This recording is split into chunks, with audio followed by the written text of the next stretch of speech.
Now, South Africa has a high level of renewable energy potential available. According to government's Integrated Resource Plan 2010 to 2030, 3,700 megawatts need to be generated from renewable energy sources.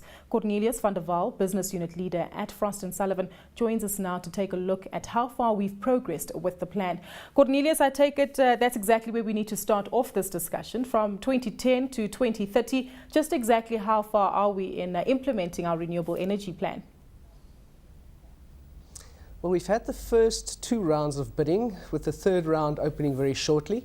We've also started with some of the smaller scale projects that will come online, and some of the construction has started with the 1st round. In fact, the first project has already come online.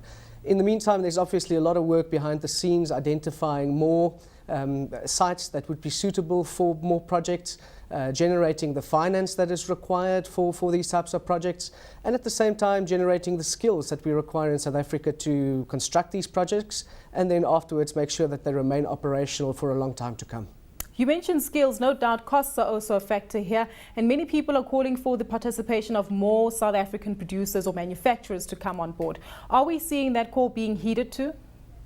Well, government is forcing the implementers of these projects to invest in manufacturing capacity in some form or the other by increasing the localization content of the project. So they are, in essence, saying that more local content needs to be used, so you can't import everything that you're going to be using in these projects, and therefore these manufacturers are looking at various ways of developing manufacturing capacity. We're seeing a lot of interest specifically on the solar side to start manufacturing more panels than what we're already producing in South Africa, and there are also interest in manufacturing certain components within the wind supply chain. The biggest problem that we have with regards to manufacturing in South Africa is that we need to produce at scale. And unfortunately, the South African environment isn't large enough to accommodate full-time manufacturing setup, and therefore we need to look at exporting. And as soon as we look at export, we obviously start competing with some of the international players. And unfortunately, we don't necessarily always produce at the same rates that they can. And that is one of the major challenges. But yes, manufacturing is increasing, localization is increasing. These are all very positive things for the South African economy. Just touching back on the cycle that you touched on there, the lack of skills, lack of costs relates to more imports coming into the country, and unfortunately the stimulation of the local manufacturing industry being slowed down there. It's a vicious cycle, Cornelius, but how do we address this appropriately to ensure that we see enough skills development in South Africa? Are there enough incentives perhaps being provided to the manufacturers in the renewable energy space? Well, I think if you speak to manufacturers, they would always like to have more incentive for them to produce.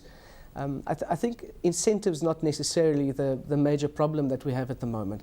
I think we need to look at generating low-cost electricity in this country.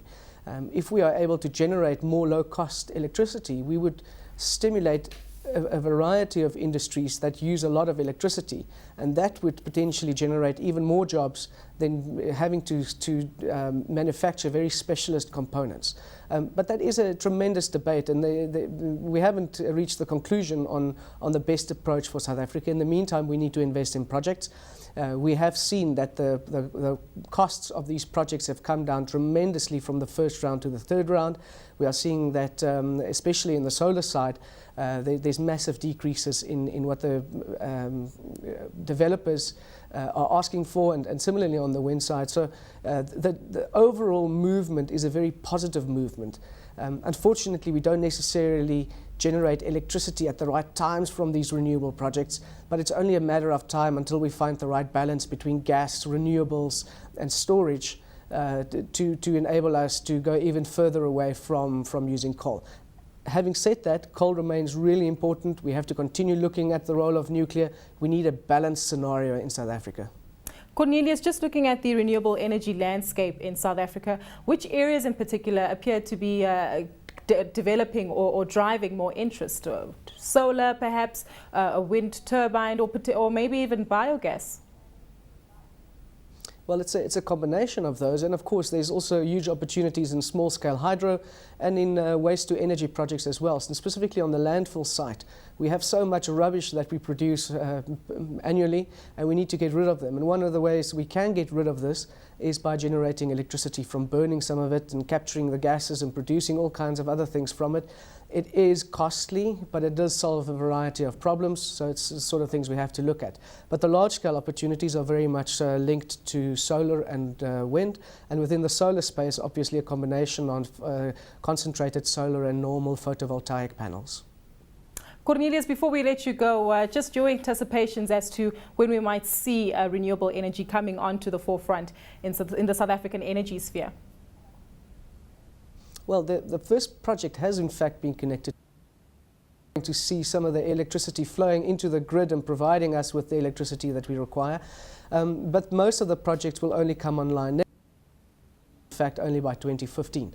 So it's an ongoing process, but we are moving in the right direction in terms of empowering the industry, broadening participation from private industry, and all of these things are helping us so that in 5, 10, 15 years' time, we're sitting in a different position than where we are sitting at present.